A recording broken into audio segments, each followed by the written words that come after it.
Mãe, você tem uma semana para sair da casa. Estas palavras saíram da boca do meu próprio filho, Bernardo, enquanto ele evitava olhar nos meus olhos. Foi como se o mundo inteiro tivesse desabado sobre meus ombros naquele instante.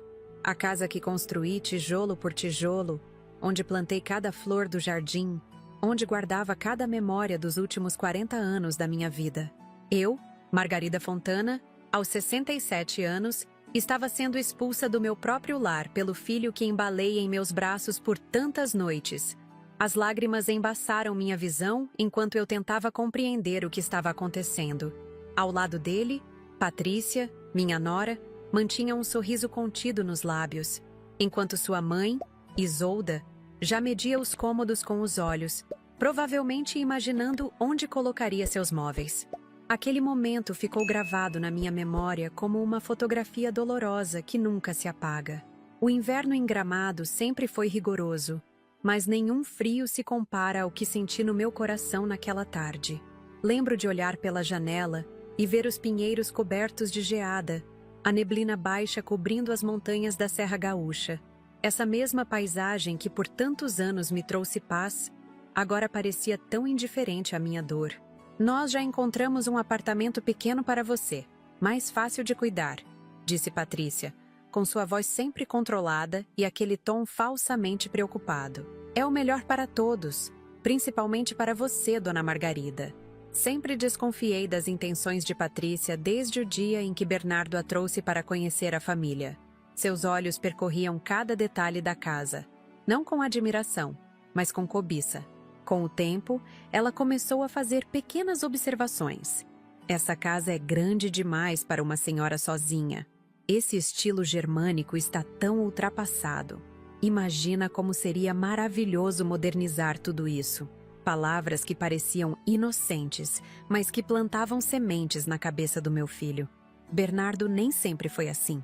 Meu menino de olhos gentis, que me trazia flores colhidas do jardim quando criança, que segurava minha mão quando atravessávamos a Praça das Etnias, que me olhava com admiração quando eu voltava cansada dos 2 empregos que mantive para criar meus filhos sozinha após a separação. Como aquele menino se transformou neste homem frio que agora me pedia para deixar minha própria casa? Isolda, minha querida sogra-nora, como costumava chamar a si mesma com falsa gentileza, não esperou nem uma hora após o anúncio para começar a apontar quais móveis seriam descartados. Esse sofá de couro está tão gasto, Margarida. E essas cortinas de renda? Meu Deus, isso saiu de moda no século passado. Ela ria, enquanto passava os dedos pela madeira entalhada da estante que meu pai havia feito para mim. Naquela noite, não consegui dormir. Sentei na cadeira de balanço perto da janela do meu quarto, o quarto que não seria mais meu em uma semana, e fiquei olhando as estrelas, tão brilhantes no céu de Gramado. As memórias vieram como uma enchente. Lembrei do dia em que Bernardo chegou à nossa família, tão pequenino, com apenas 3 semanas de vida. Como seus dedos minúsculos apertaram meu dedo quando o segurei pela primeira vez. O amor que transbordou do meu coração naquele instante foi tão imenso que me fez esquecer todas as dores dos anos tentando engravidar sem sucesso. Lembrei também do dia em que, para surpresa de todos, especialmente dos médicos, descobri que estava grávida de Cláudio. A felicidade de ter 2 filhos, quando achei que nunca poderia ter nenhum. Nunca fizemos diferença entre os 2. Nunca contamos a Bernardo sobre sua adoção porque, para mim, ele era meu filho em todos os sentidos possíveis. Enquanto embalava lentamente na cadeira, uma ideia começou a se formar na minha mente. O envelope amarelado guardado no cofre do Banco Meridional. Aqueles documentos que mantive seguros por mais de 4 décadas. Nunca pensei que precisaria usá-los, muito menos contra meu próprio filho. Mas a vida tem dessas ironias cruéis. Na manhã seguinte, com as pernas trêmulas e o coração pesado, comecei a separar algumas roupas e objetos pessoais. Cada peça que colocava na mala trazia uma lembrança. O casaco de lã que usei no primeiro dia de aula de Bernardo. O colar que ganhei da minha mãe e que pretendia passar para minha nora quando ela me desse o primeiro neto. Planos que se dissolveram como névoa quando conheci Patrícia. Laura, minha amiga de toda a vida, veio me ajudar. Suas mãos enrugadas seguravam as minhas enquanto eu chorava silenciosamente, dobrando minhas blusas. Você não pode aceitar isso, Margarida. Ela dizia, com aquela determinação típica de quem enfrentou muitas batalhas na vida. Esta casa é sua por direito. Foi você quem trabalhou 2 turnos na contabilidade para pagar cada prestação. Foi Laura quem me ofereceu um quarto na pousada Araucária, que ela administrava desde que se aposentou como farmacêutica. Fique o tempo que precisar, disse ela. Mas não desista sem lutar. Suas palavras acenderam uma chama dentro de mim. Uma chama de indignação e coragem que pensei ter se apagado com a idade. Naquela mesma tarde, liguei para o Dr. Renato Pacheco, meu advogado há décadas. Era ele quem havia cuidado de todo o processo de adoção de Bernardo. Ele quem insistiu para que eu mantivesse todos os documentos em local seguro. Nunca se sabe quando precisaremos deles, ele disse naquela época, com a sabedoria de quem já viu muitas famílias se desfazerem por questões de herança e propriedade. 2 dias depois, já instalada no pequeno quarto da pousada, recebi a visita inesperada de Antônio, meu ex-marido.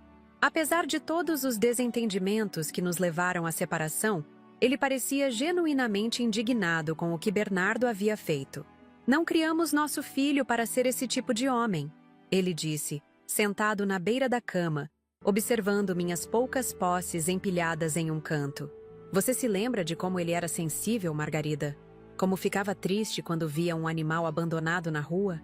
Nós conversamos por horas, relembrando o passado, tentando entender em que momento perdemos aquele menino doce para este homem que agora parecia um estranho.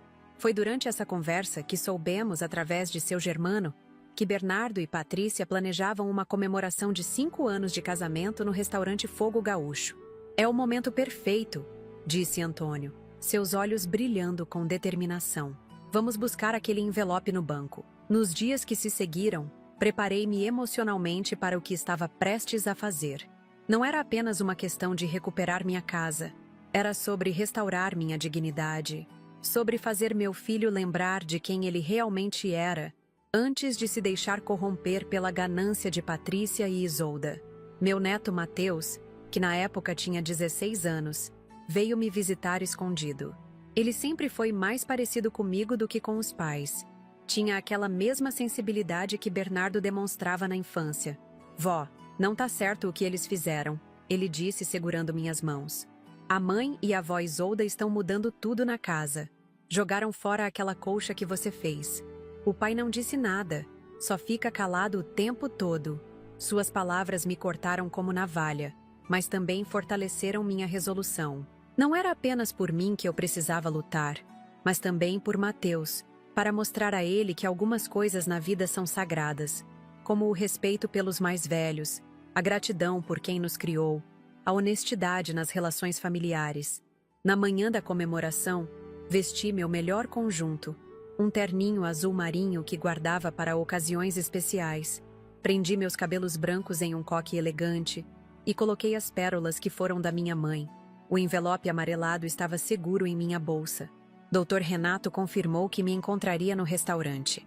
Antônio passou para me buscar pontualmente às 7 da noite. No caminho para o restaurante Fogo Gaúcho, observei as luzes de Gramado se acendendo uma a uma, refletindo na neblina fina que descia das montanhas.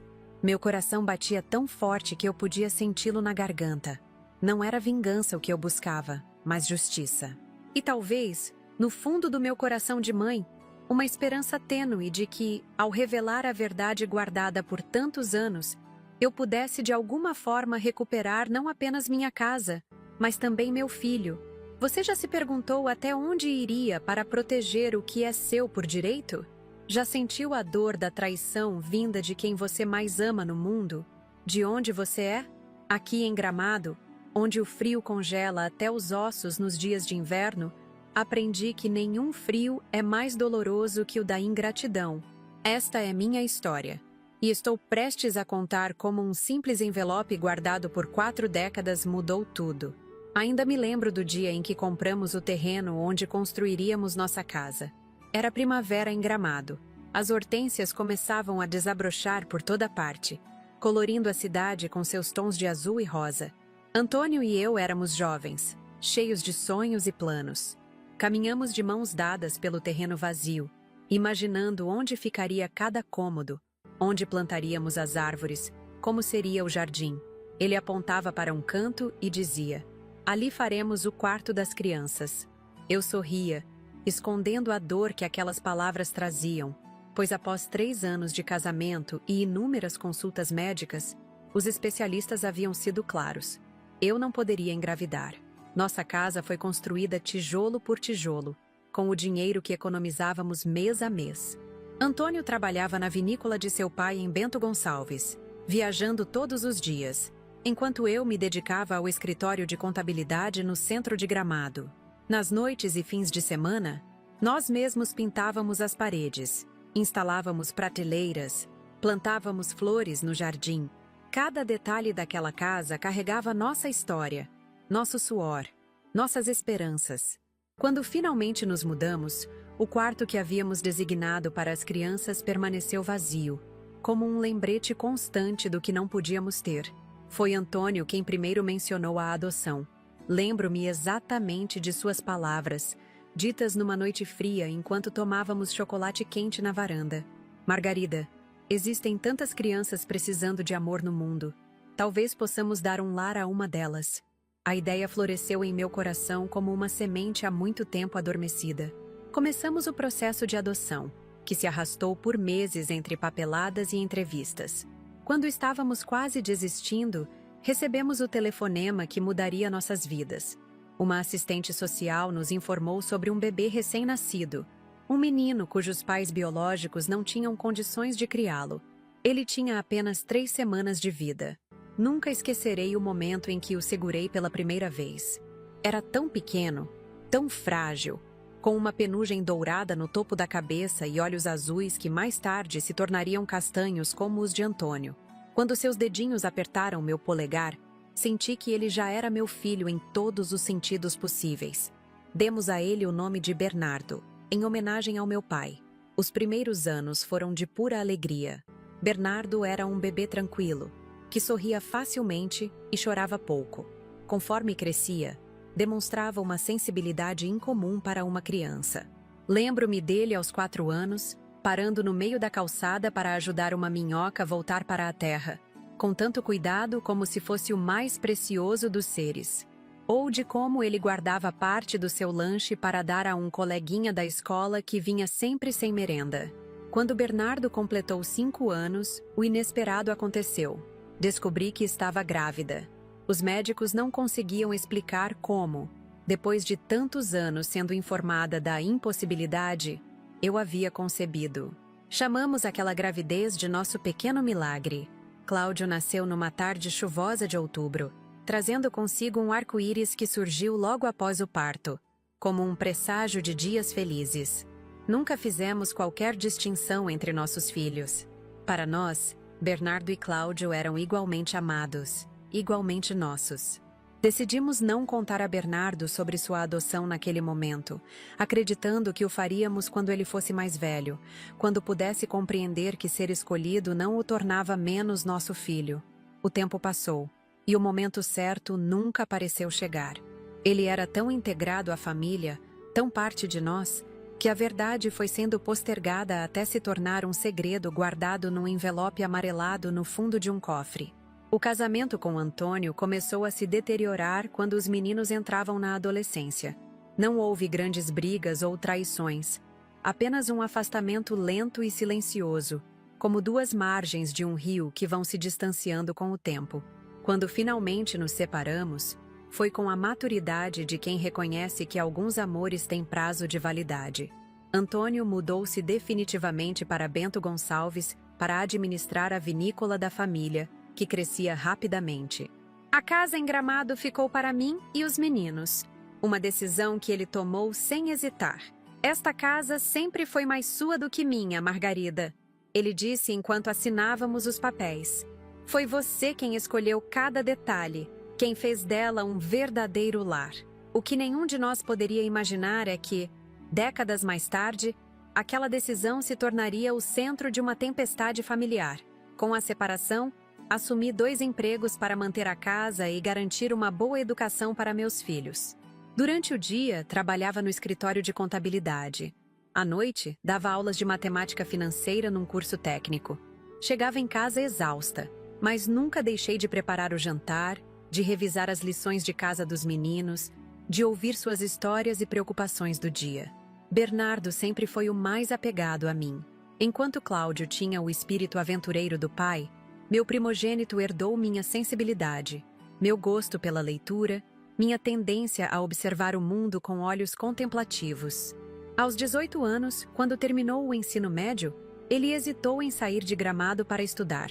Mãe, posso fazer faculdade em Caxias do Sul e continuar morando aqui, ele propôs durante um jantar. Assim posso te ajudar com as despesas da casa. Recusei veementemente. Você precisa seguir seu caminho, meu filho. Não se preocupe comigo, sempre me virei sozinha. Foi com o coração apertado que o vi partir para Porto Alegre para estudar administração. Cláudio seguiu o mesmo caminho 2 anos depois, optando por engenharia civil. A casa, antes tão cheia de vida e barulho, tornou-se estranhamente silenciosa. Às vezes, eu me pegava parada na porta dos quartos vazios deles, tocando as marcas na parede que indicavam seus crescimentos, sentindo o aroma de suas infâncias que ainda parecia impregnar as paredes. Os anos passaram, meus filhos se formaram, começaram suas carreiras. Cláudio decidiu permanecer em Porto Alegre, onde abriu seu próprio escritório de engenharia. Bernardo, para minha alegria, retornou a Gramado com o sonho de desenvolver o turismo local.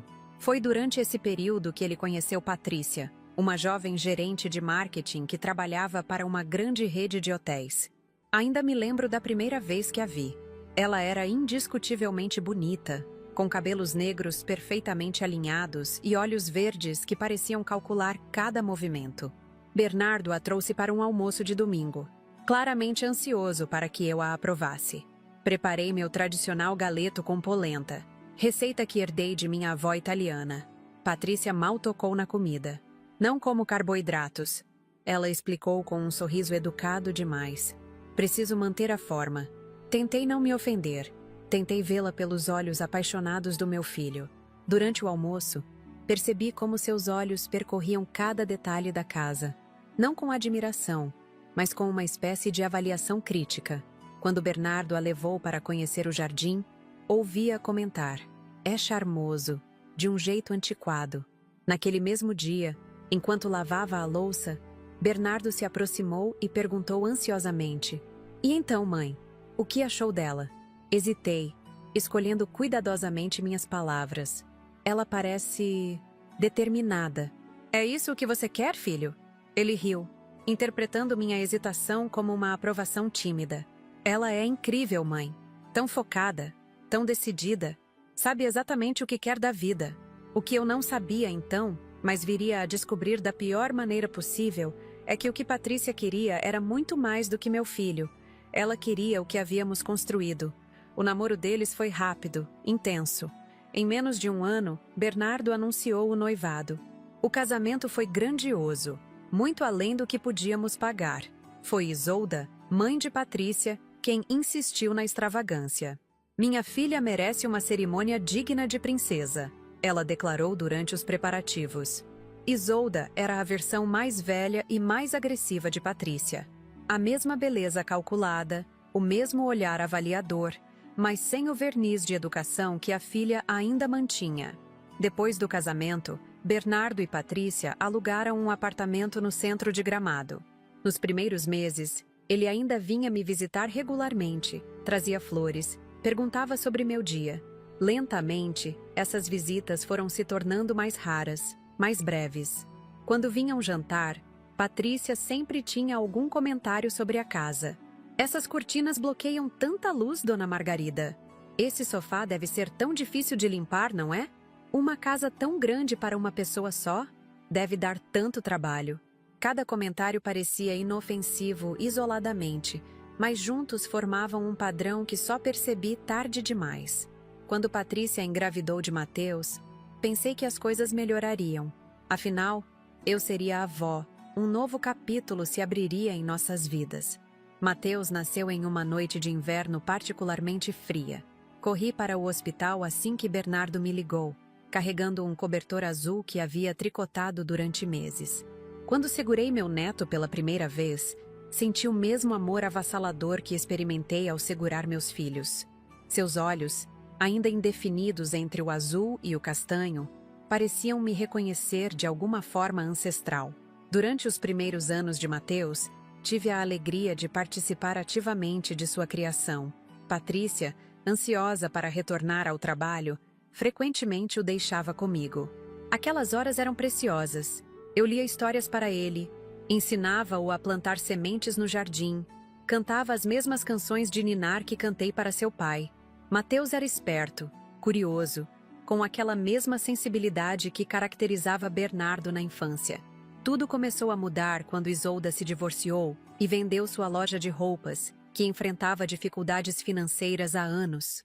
De repente, ela estava sempre presente, oferecendo-se para cuidar de Mateus, criticando sutilmente minha forma de criá-lo. "Dona Margarida dá doces demais para você, não é, querido?" Ela dizia, enquanto removia o biscoito caseiro que eu havia dado ao meu neto. "Vovó Isolda só deixa você comer coisas saudáveis." As visitas de Mateus foram se tornando menos frequentes. Bernardo, sempre ocupado com seu trabalho no turismo local, parecia cada vez mais distante, como se estivesse constantemente preocupado, constantemente cansado. Quando eu ligava, era quase sempre Patrícia quem atendia, com desculpas prontas sobre compromissos inadiáveis, agendas lotadas. Foi Laura, minha amiga de toda a vida, quem primeiro me alertou sobre os rumores. Durante um de nossos cafés semanais no Café Bergamota, ela segurou minha mão por cima da mesa e disse com a voz baixa: "Margarida, você soube que Isolda está dizendo pela cidade que vai se mudar para a sua casa?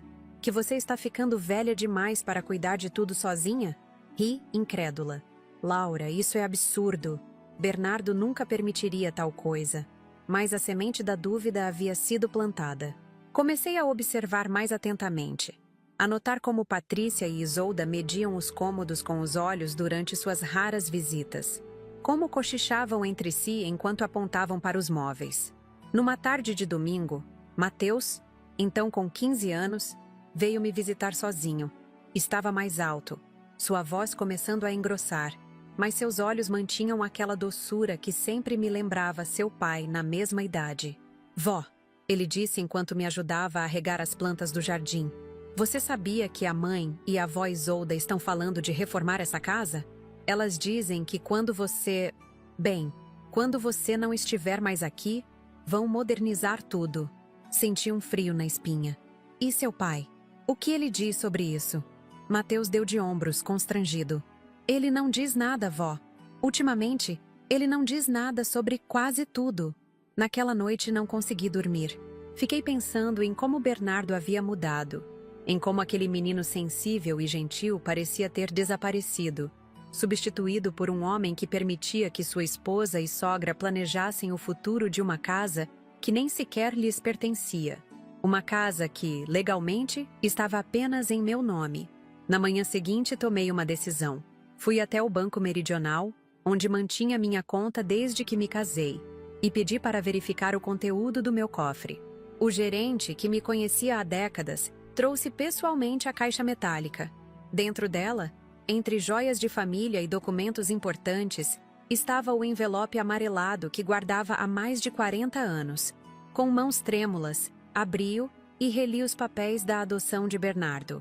Estavam todos lá, com os carimbos oficiais, as assinaturas, os termos legais que atestavam que ele havia se tornado nosso filho por escolha, por amor, por lei.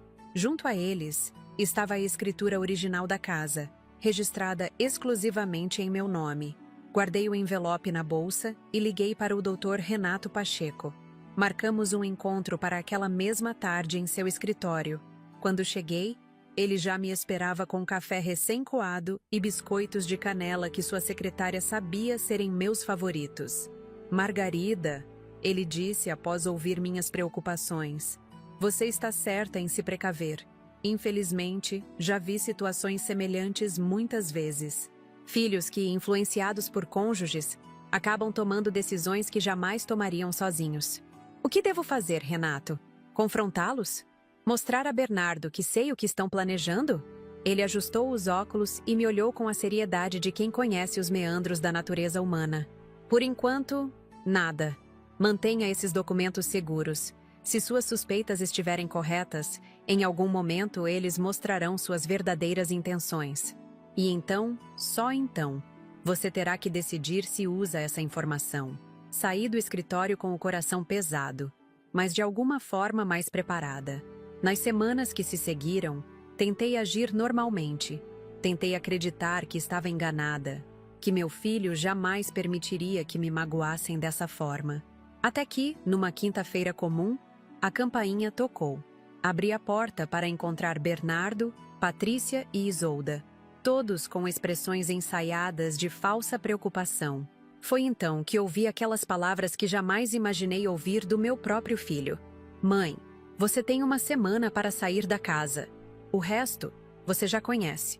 Como fui expulsa do meu próprio lar. Como me refugiei na pousada araucária de Laura. Como planejei minha aparição no restaurante Fogo Gaúcho com o envelope que guardei por tantos anos. O que talvez você não saiba é como cada minuto daqueles dias foi preenchido com uma dor que eu jamais acreditei ser possível sentir. A dor de ser traída por aquele que você mais ama no mundo. Enquanto arrumava minhas poucas malas, cada objeto que tocava trazia uma memória. O álbum de fotografias da infância dos meninos. O porta-retrato com a foto do primeiro dia de aula de Bernardo, seu rostinho ansioso, a mochila quase maior que ele. A caixinha de música que ele me deu num Dia das Mães, economizando sua mesada por meses. Como aquele menino pôde se transformar no homem que agora me expulsava de casa? A primeira noite na pousada araucária foi a mais difícil. O quarto, embora aconchegante com sua decoração típica da Serra Gaúcha, parecia estranhamente impessoal depois de décadas vivendo entre paredes que conheciam cada detalhe da minha história. Laura havia me dado seu melhor aposento, com vista para os jardins e uma pequena lareira que crepitava suavemente, tentando em vão aquecer o frio que se instalara dentro de mim. Sentada na poltrona perto da janela, observei a lua cheia iluminando os pinheiros ao longe. Lembrei-me de quantas luas cheias havia contemplado da varanda da minha casa, quantas vezes havia mostrado a Bernardo e Cláudio as constelações, inventando histórias sobre estrelas guerreiras e planetas distantes. Agora, aquela mesma lua parecia uma observadora indiferente do meu desamparo. Você precisa comer algo, Margarida, insistiu Laura, entrando no quarto com uma bandeja. O aroma de sopa de capelete, receita de sua avó italiana, preencheu o ambiente. Não vou permitir que você definha de tristeza. Laura sempre teve esse jeito direto, prático, de enfrentar os problemas. Foi assim desde que éramos adolescentes, dividindo segredos nos bancos da Praça Central de Gramado. Enquanto eu sonhava e planejava, ela agia. Agora, aos 65 anos, com os cabelos grisalhos sempre presos num coque elegante, e os olhos azuis ainda vivazes por trás dos óculos de leitura, ela mantinha essa mesma determinação. Como pude não perceber, Laura? Perguntei, aceitando relutantemente a sopa fumegante. Como não vi o que estava acontecendo debaixo do meu próprio teto? Ela sentou-se na beirada da cama, ajeitando a saia de lã xadrez sobre os joelhos. Porque você só consegue ver o bem nas pessoas, Margarida.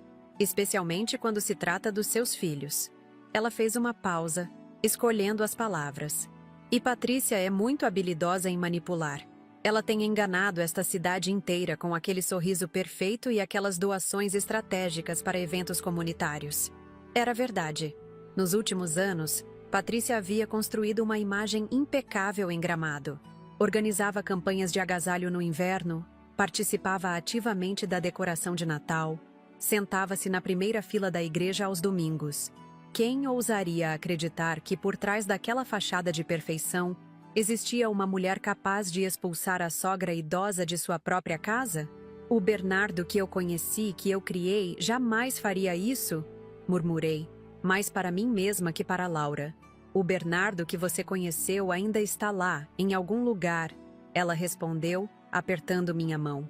Mas homens fracos se tornam marionetes nas mãos de mulheres fortes com más intenções. Patrícia e Isolda têm trabalhado nisso há anos, minando sua confiança, alimentando inseguranças que nem sabíamos que ele tinha. Naquela noite, depois que Laura se retirou, revirei em minha mente cada interação dos últimos anos, procurando sinais que havia ignorado. As perguntas insistentes de Patrícia sobre os documentos da casa, o desconforto de Bernardo sempre que eu mencionava planos para o futuro, o interesse súbito de Isolda em decoração de interiores germânicos, tirando fotos discretas dos detalhes arquitetônicos da minha sala. Na manhã seguinte, acordei com uma clareza que só vem depois de uma noite de lágrimas. Meu rosto no espelho do banheiro mostrava olheiras profundas, mas também uma determinação nova em meus olhos. Não era apenas uma casa que haviam tomado de mim, era minha dignidade, minha história, o lar onde criei meus filhos. E eu não permitiria que isso acontecesse sem lutar. Após o café da manhã, que mal consegui tocar, pedi a Laura que me emprestasse seu carro. Dirigi até o Banco Meridional, onde fui recebida pelo Sr. Hoffman, gerente que conhecia minha família há décadas. Dona Margarida? Ele disse, levantando-se para me cumprimentar. Fiquei sabendo, bem, sobre sua situação atual. Ele parecia genuinamente constrangido. Gramado pode ser uma cidade pequena demais às vezes. Então você sabe que preciso verificar alguns documentos importantes. Respondi, mantendo a compostura. Preciso garantir que estão seguros. Ele me conduziu pessoalmente até a sala dos cofres. Enquanto caminhávamos pelo corredor refrigerado do banco, notei olhares curiosos dos funcionários mais jovens. Provavelmente já circulava por toda a cidade a história da pobre Dona Margarida Fontana, expulsa de casa pelo próprio filho. A ideia de virar assunto de cochicho na fila do pão me causou uma onda de vergonha que logo foi substituída por uma raiva fria e calculada. O envelope estava exatamente como eu o deixara anos atrás. Amarelado pelo tempo, com minha caligrafia cuidadosa identificando seu conteúdo. Documentos Bernardo. Confidencial. Dentro dele, além dos papéis da adoção, havia a escritura original da casa, registrada apenas em meu nome, como Antônio havia insistido durante nosso divórcio. Você construiu aquela casa, Margarida, ele dissera na época. Cada detalhe tem seu toque. É justo que fique com você e os meninos. Ironicamente, aquela decisão tomada há tantos anos por um ex-marido que muitos considerariam negligente, agora poderia ser minha única proteção contra um filho que eu sempre julguei ser o mais carinhoso dos homens. Voltei à pousada com um envelope seguro em minha bolsa.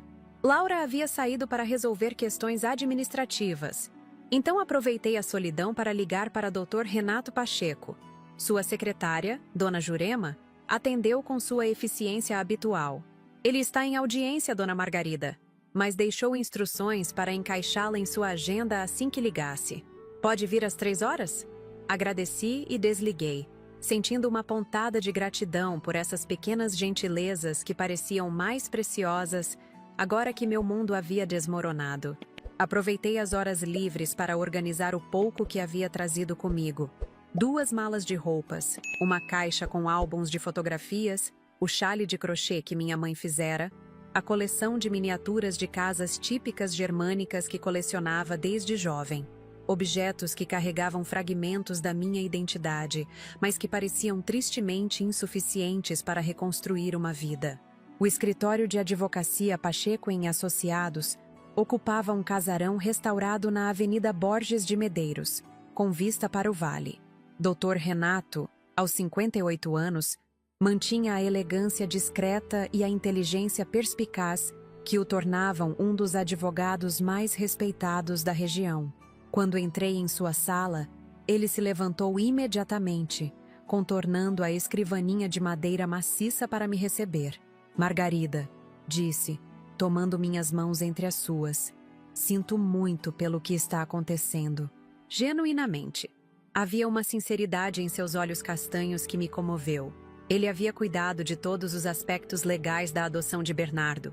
Conhecia nossa história familiar como poucos. Sentei-me na poltrona de couro enquanto ele servia 2 xícaras de café. O aroma forte preencheu a sala, misturando-se ao cheiro de livros antigos e madeira polida. Trouxe os documentos, falei, retirando o envelope da bolsa. Ele assentiu, colocando os óculos de leitura. Vamos analisá-los com calma. Por quase 2 horas, revisamos cada papel. A certidão de adoção de Bernardo, concluída quando ele tinha apenas 1 mês de vida. Os termos de consentimento assinados pelos pais biológicos. Um jovem casal de Porto Alegre que não tinha condições de criar o bebê. A escritura da casa, registrada exclusivamente em meu nome após o divórcio. Legalmente, sua posição é bastante sólida, Margarida, concluiu o Dr. Renato, retirando os óculos e esfregando a ponte do nariz. A casa é indiscutivelmente sua. Bernardo não tem qualquer direito sobre ela enquanto você viver. E mesmo após seu falecimento, teria que dividir a herança com Cláudio, conforme seu testamento. Assenti, sentindo um alívio momentâneo que logo deu lugar a uma tristeza profunda. Nunca imaginei que precisaria usar esses documentos contra meu próprio filho. Dr. Renato inclinou-se sobre a mesa, seu rosto sério. O que pretende fazer agora? Essa era a pergunta que eu vinha evitando desde que fui expulsa. O que eu realmente queria? Vingança? Justiça? Ou apenas recuperar não apenas minha casa, mas o filho que eu conhecia antes de Patrícia entrar em nossas vidas? Soube que eles estão organizando uma comemoração de 5 anos de casamento no restaurante Fogo Gaúcho. Comentei, lembrando da informação que seu germano havia passado a Antônio. Sim, é o que estão dizendo pela cidade, confirmou o Dr. Renato. Uma celebração grandiosa, pelo que ouvi. O próprio prefeito foi convidado. Um plano começou a se formar em minha mente. Não seria apenas uma questão de recuperar minha casa. Seria uma oportunidade de expor a verdade, de fazer Bernardo enfrentar suas escolhas diante de toda a comunidade que Patrícia tanto se esforçava para impressionar. Quero que você esteja presente nessa comemoração, falei, surpresa com a firmeza da minha própria voz. Como convidado oficial ou não, encontre um meio de estar lá, doutor. Renato me olhou intrigado, mas logo um sorriso compreensivo surgiu em seus lábios. Acredito que não terei problemas para conseguir um convite. O irmão do prefeito é meu cliente há anos. Ao deixar o escritório, senti-me estranhamente mais leve, como se ter um plano, mesmo que doloroso, trouxesse algum controle de volta à minha vida. No caminho de volta à pousada, parei na Praça das Etnias, sentando-me num banco sob os plátanos. Era fim de tarde, e as primeiras luzes da cidade começavam a se acender, refletindo na neblina fina que descia das montanhas. Foi ali, observando famílias passeando despreocupadas, que decidi ligar para Antônio. Nosso relacionamento após o divórcio havia sido cordial, principalmente por causa dos meninos, mas não éramos exatamente amigos. Ainda assim, ele era o único que entenderia completamente o que eu estava sentindo. Margarida? Sua voz soou surpresa do outro lado da linha. Está tudo bem? Contive as lágrimas que ameaçavam surgir. Não, Antônio. Nada está bem. Em 30 minutos, ele havia deixado tudo para trás em Bento Gonçalves e estava dirigindo para Gramado. Quando chegou à pousada, já era noite. Laura nos deixou a sós na pequena sala de estar reservada aos hóspedes, com uma garrafa de vinho da vinícola dos Fontana e um prato de queijos locais que nenhum de nós tocou. Antônio parecia mais velho do que seus 70 anos naquela noite, o rosto marcado não apenas pelo tempo, mas pelo choque e pela decepção. Seus cabelos, antes castanhos como os de Bernardo, agora completamente brancos, contrastavam com o suéter escuro que usava. Como ele pôde fazer isso? Perguntou, mais para si mesmo que para mim, depois de ouvir toda a história. Onde erramos, Margarida? Era a primeira vez em décadas que ele usava nós para se referir a algo relacionado à criação dos filhos. Durante anos após o divórcio, sempre houve uma divisão clara. Seu filho, quando Bernardo ou Cláudio faziam algo que o desagradava. Meu filho, quando havia motivos para orgulho. Agora, diante dessa traição, éramos novamente um casal de pais tentando entender onde havíamos falhado. Talvez não tenhamos errado, respondi após um longo silêncio. Talvez algumas pessoas simplesmente mudem quando encontram a influência errada. Antônio assentiu lentamente, servindo finalmente um pouco de vinho para nós dois. O que pretende fazer? Contei sobre meu plano de confrontá-los durante a comemoração, de revelar a verdade sobre a adoção e a propriedade da casa. Ele ouviu atentamente, os olhos fixos na lareira que ardia baixinho. Estarei ao seu lado, declarou quando terminei. Se é isso que você decidiu, não enfrentará sozinha. Foi naquela noite, conversando com Antônio até as primeiras horas da madrugada, que percebi o quanto ainda havia de afeto entre nós. Não um amor romântico, esse havia se dissipado há muito, mas um vínculo forjado por décadas de história compartilhada, pelos filhos que criamos juntos, pelas alegrias e tristezas que enfrentamos como família. Nos dias que se seguiram, refinamos o plano. Antônio usou seus contatos para confirmar a data exata da comemoração. Laura providenciou que eu tivesse um vestido apropriado para a ocasião, um conjunto azul marinho elegante que ela havia comprado em Porto Alegre e nunca usado. Dr. Renato garantiu sua presença no evento e preparou documentos adicionais caso fossem necessários. Uma tarde, 3 dias antes da comemoração, recebi uma visita inesperada na pousada. Mateus, meu neto, apareceu hesitante na recepção, olhando nervosamente por cima do ombro como se temesse ser visto. Vó, ele disse quando o convidei para entrar no meu quarto. Não devia estar aqui, mas precisava te ver. Sentamos na pequena varanda que dava para o jardim da pousada. Seus dedos tamborilavam inquietos sobre a mesa, um hábito que herdara de Bernardo. Aos 16 anos, Mateus já era quase um homem, com os traços do pai e a mesma sensibilidade que sempre me comoveu. Como você está? Perguntei, resistindo ao impulso de ajeitar seus cabelos rebeldes como fazia quando era criança. Mal, ele respondeu sinceramente. Nada está certo lá em casa. A mãe e a avó Isolda já jogaram fora metade das suas coisas. Transformaram seu quarto de costura numa sala de meditação para a avó Isolda. Ele fez aspas no ar ao dizer meditação, seu rosto contorcido em desgosto. E o pai? Ele só fica calado, observando tudo como se não estivesse realmente ali. Engoli em seco, tentando não demonstrar o quanto aquelas palavras me feriam. A ideia dos meus pertences sendo descartados, das minhas memórias sendo apagadas da casa que construí, era quase insuportável. E você, meu querido? Como está se sentindo com tudo isso? Seus olhos se encheram de lágrimas que ele rapidamente enxugou com as costas das mãos. É errado, vó. Tudo isso é errado. Tentei falar com o pai, mas ele diz que é complicado, que um dia vou entender. A mãe fica irritada se menciono seu nome.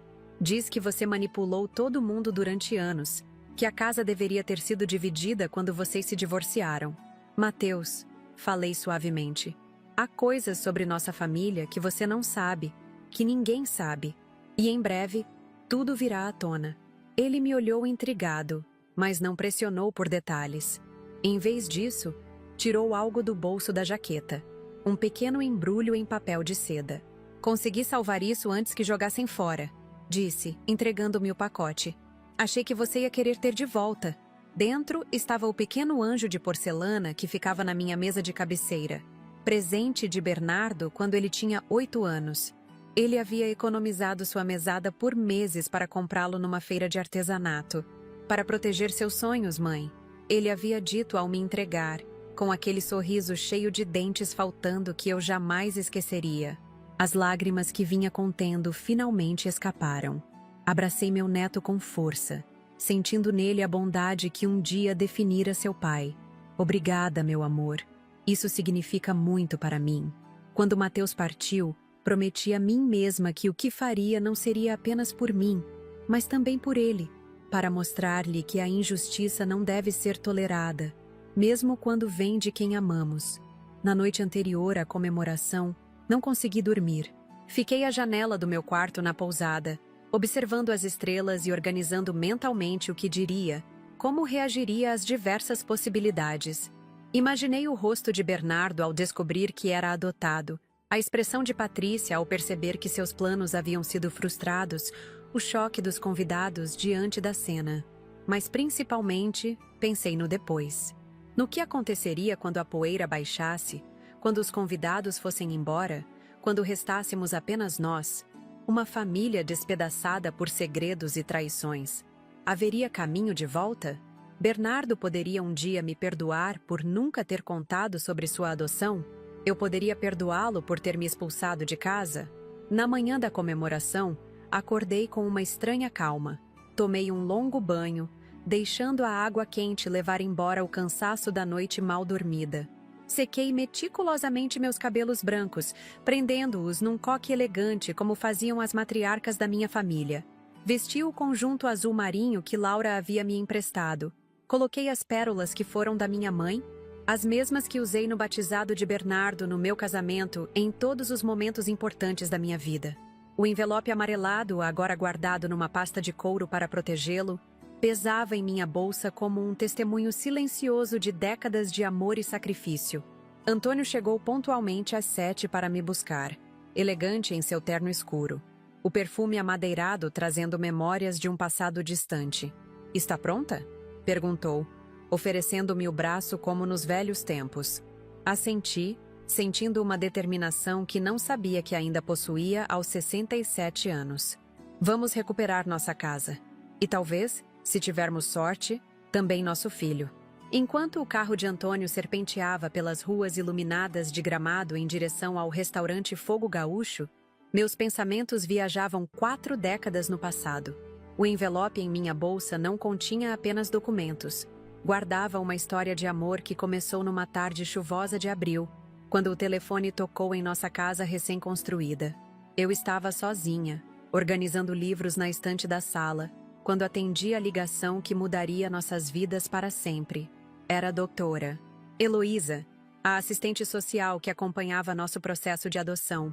"Senhora Fontana", ela disse. Sua voz normalmente formal agora tremia de empolgação. "Temos um bebê, um menino. Nasceu há 3 semanas. Os pais biológicos são muito jovens, estudantes universitários que não têm condições de criá-lo. Eles especificamente pediram uma família com boas condições, estabilidade emocional e financeira." Meu coração disparou tão forte que precisei me sentar. Depois de anos tentando engravidar, depois de tantas consultas médicas, tratamentos dolorosos e esperanças frustradas, finalmente teríamos nosso filho. "Quando podemos conhecê-lo?" perguntei, mal conseguindo controlar a voz. "Hoje mesmo, se puderem", respondeu doutora Heloísa. "O bebê está no Hospital Santa Clara, em Porto Alegre." Liguei imediatamente para Antônio na vinícola. Ele largou tudo, e, em menos de 1 hora, estávamos na estrada, dirigindo sob chuva forte em direção à capital.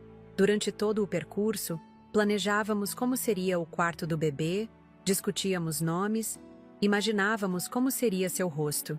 Quando finalmente chegamos ao hospital, fomos conduzidos até o berçário. Através do vidro, a enfermeira nos mostrou um pequeno embrulho em cobertores azuis. Tão minúsculo, tão perfeito, com uma penugem dourada no topo da cabeça. "Podem entrar para conhecê-lo", disse a enfermeira, sorrindo diante de nossa evidente emoção. O primeiro toque, o primeiro contato, quando segurei aquele corpinho frágil em meus braços, quando seus dedinhos apertaram meu polegar, soube que ele já era meu filho. Não importava que não tivesse crescido em meu ventre. Ele cresceria em meu coração, maior e mais forte a cada dia. "Bernardo", sussurrou Antônio, tocando suavemente a bochecha do bebê. "Vamos chamá-lo de Bernardo, como seu pai."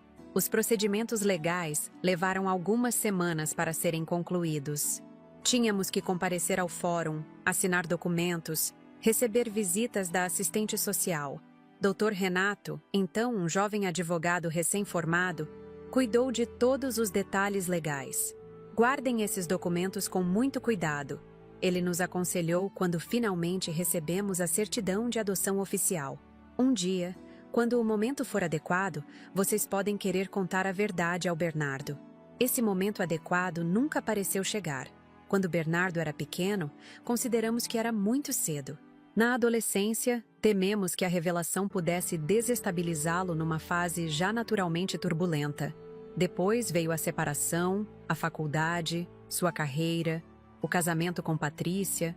Sempre havia uma razão para adiar a verdade, até que ela se tornou um segredo guardado num envelope amarelado no fundo de um cofre. Agora, aquele segredo seria revelado não por amor e honestidade, como sempre planejamos, mas como uma arma de defesa contra a traição do próprio filho que tanto amávamos. O restaurante Fogo Gaúcho ficava no alto de uma colina, com vista panorâmica para o vale iluminado de Gramado. Era um dos estabelecimentos mais tradicionais e caros da cidade, conhecido pelo rodízio de carnes nobres e pela adega premiada. À medida que nos aproximávamos, pude ver os carros luxuosos estacionados em frente, o tapete vermelho estendido na entrada, os arranjos elaborados de hortênsias azuis, as favoritas de Patrícia, decorando o caminho. "Parece que metade da cidade está aqui", comentou Antônio, diminuindo a velocidade ao se aproximar do estacionamento. Ele tinha razão. Reconheci o carro do prefeito, dos principais empresários da região. Até mesmo o jipe customizado do apresentador de TV que tinha uma casa de veraneio em Gramado. Patrícia havia transformado uma simples comemoração de aniversário de casamento em um evento social para impressionar a elite local. "Tem certeza de que quer fazer isso?" perguntou Antônio, estacionando a uma distância discreta do restaurante. "Ainda podemos voltar para a pousada, pensar em outra estratégia." Olhei para ele, vendo em seus olhos o mesmo conflito que eu sentia. Estávamos prestes a expor nosso filho, a revelar um segredo mantido por décadas, a potencialmente destruir a imagem que ele construíra naquela comunidade. Mas também estávamos defendendo o que era justo, o que era verdadeiro. "Tenho certeza", respondi, apertando o envelope em minha bolsa. "Algumas verdades precisam vir à luz, por mais dolorosas que sejam." Quando entramos no restaurante, o maître nos olhou com surpresa mal disfarçada. Claramente, não estávamos na lista de convidados. Antes que pudesse nos barrar, Dr. Renato surgiu ao nosso lado, elegante em seu terno cinza, acompanhado pelo irmão do prefeito. "Eles estão comigo, Carlos", disse ao maître, com a autoridade tranquila que o caracterizava. "Tenho certeza de que o senhor e senhora Fontana ficarão felizes em receber os pais do aniversariante." O salão principal estava magnificamente decorado. Mesas redondas com toalhas de linho branco, centros de mesa com hortênsias e velas flutuantes, uma pequena orquestra tocando músicas suaves ao fundo. Em um canto, um telão exibia fotos do casamento de Bernardo e Patrícia, cuidadosamente editadas para parecerem saídas de uma revista de celebridades. Vi meu filho antes que ele me visse. Bernardo estava de pé próximo ao bar, conversando com alguns empresários locais. Usava um terno escuro bem cortado, o cabelo cuidadosamente penteado. De longe, parecia confiante, bem-sucedido, a imagem perfeita de um jovem empresário em ascensão. Mas mesmo à distância, pude notar a tensão em seus ombros, o sorriso que não alcançava seus olhos. Esse não era o Bernardo que eu conhecia. Era uma versão dele criada por Patrícia, um manequim vestido para representar o papel de marido perfeito. Patrícia circulava entre os convidados como uma rainha em sua corte. O vestido vermelho justo destacava sua silhueta impecável, os cabelos negros presos num coque elaborado. Cada gesto seu parecia calculado para causar impressão, cada sorriso medido para o efeito máximo. Ao seu lado, como uma sombra constante, estava Isolda, igualmente elegante num conjunto prata, observando a filha com aquele orgulho possessivo que sempre me causou arrepios. "Vamos nos aproximar devagar", sugeriu Antônio, oferecendo-me o braço. "Não queremos criar uma cena antes da hora certa." Começamos a circular pelo salão, cumprimentando conhecidos, aceitando taças de champanhe oferecidas pelos garçons. Muitos convidados pareciam surpresos, e alguns visivelmente constrangidos, ao nos ver. Os cochichos começaram imediatamente. "O que eles estão fazendo aqui? Não soube que o Bernardo expulsou a mãe de casa? Como tiveram coragem de aparecer?" Ignorei os murmúrios, concentrando-me em manter a postura ereta, o queixo erguido, a dignidade intacta. Não estava ali como uma vítima buscando piedade, mas como uma mulher determinada a recuperar o que era seu por direito. Foi Mateus quem nos viu primeiro. Meu neto estava sentado numa mesa afastada, claramente entediado com a festa adulta. Quando nossos olhares se cruzaram, seus olhos se arregalaram em surpresa e percebi com um aperto no coração, alívio. Ele fez menção de se levantar, mas sinalizei discretamente para que permanecesse onde estava. Não queria colocá-lo numa posição difícil. Continuamos circulando pelo salão até que, inevitavelmente, nos encontramos cara a cara com Bernardo. Ele estava de costas para nós, ainda conversando com os empresários, quando um deles olhou por cima de seu ombro e congelou ao nos ver. Bernardo percebeu a mudança de atitude e se virou lentamente. A cor abandonou seu rosto como se tivesse visto um fantasma. Seus lábios se entreabriram, mas nenhum som saiu. Por um breve instante, vi nos seus olhos um lampejo do menino que ele fora. Assustado, vulnerável, precisando da mãe. "Boa noite, filho", disse Antônio, quebrando o silêncio tenso. Os empresários murmuraram desculpas e se afastaram rapidamente, sentindo a tempestade familiar que se formava. Bernardo continuava paralisado, os olhos alternando entre mim e Antônio, como se não conseguisse acreditar que estávamos realmente ali. Como vocês... Ele gaguejou, antes de recuperar parcialmente a compostura. "Não receberam convite. Desde quando preciso de convite para participar da comemoração do meu único filho?", respondeu Antônio, com uma calma que não refletia o tumulto que eu sabia que ele sentia por dentro. Patrícia deve ter sentido a perturbação no ambiente, pois surgiu ao lado do marido como que materializada do nada. Seus olhos verdes se estreitaram ao nos ver, mas seu sorriso ensaiado permaneceu intacto.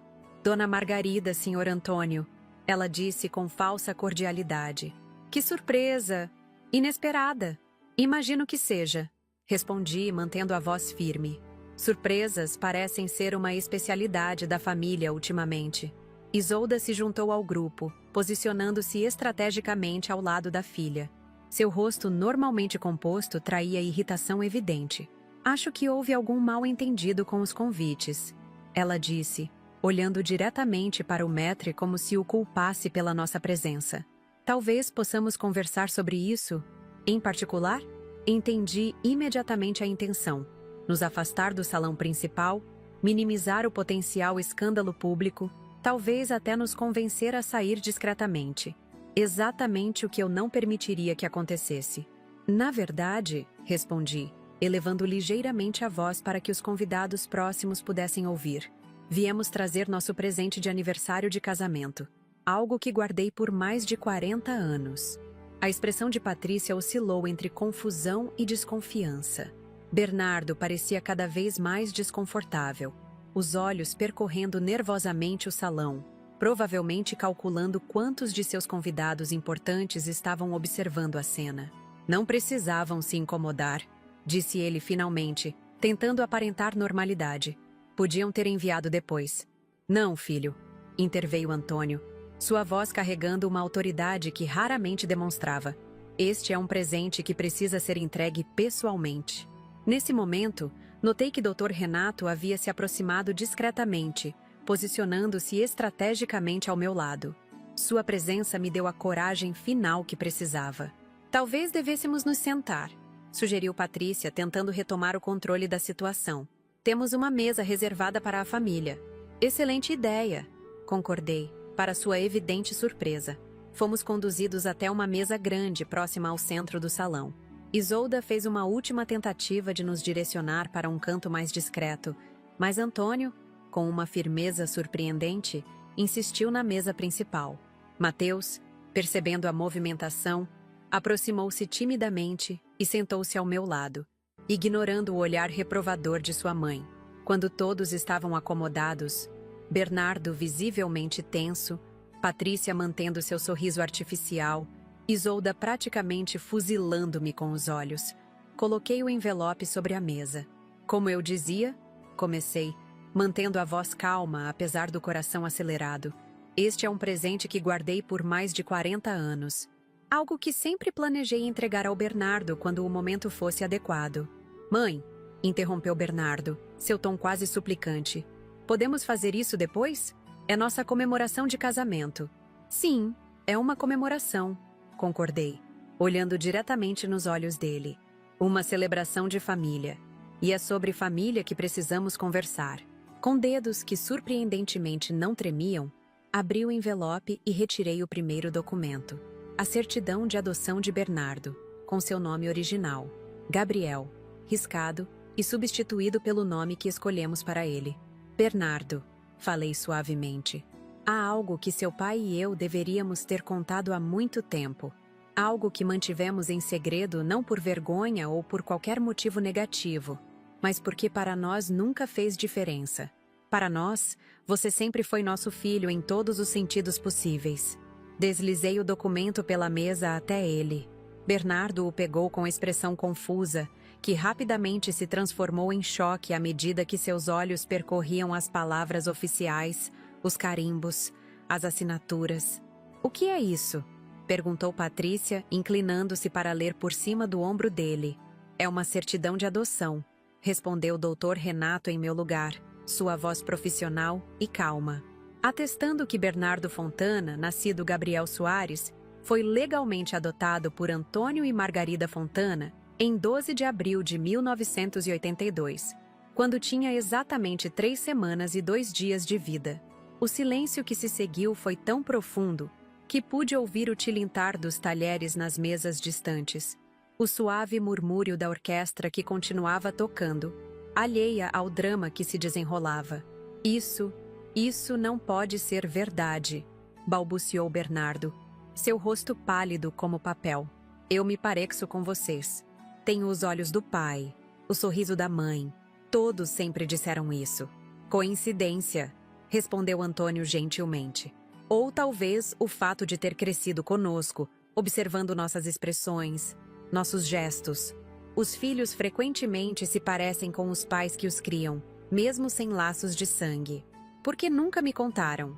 A voz de Bernardo era quase um sussurro, carregada de uma mágoa profunda que me partiu o coração.